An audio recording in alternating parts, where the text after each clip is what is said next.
క్రీస్తునందున్న ప్రియులకు ప్రేమతో వందనాలు తెలియజేయుచున్నాను. జూలై నెల 5వ తేదీ 2026. ఈరోజు దేవుడు మనకు చేస్తున్న వాగ్దానం ఏమిటనగా 28వ కీర్తన 7వ చరణం. యెహోవా నా ఆశ్రయము, నా కేడెము, నా హృదయము ఆయన యందు నమ్మికయుంచెను గనుక నాకు సహాయము కలిగెను.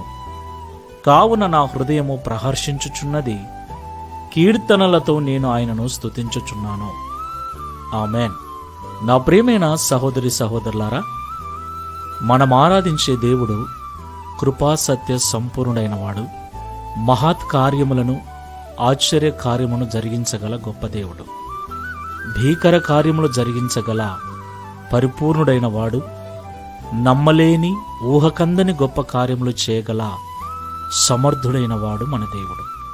దేవునికి మహిమ కలుగునుగాక.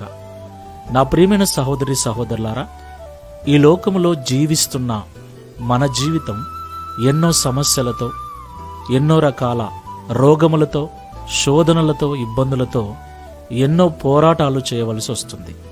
ఈ పోరాటాలన్నిటిలో మనకు విజయం అనుగ్రహించగలవాడు మనం ఆరాధిస్తున్న దేవుడు. దావీదు తన జీవితంలో దేవుణ్ణి ఆశ్రయముగా, ఆయనను కేడెముగా, అంటే రక్షణ కలిగించే డాలుగా, దేవుణ్ణి బలముగా కలిగి దావీదు గారు జీవించారు.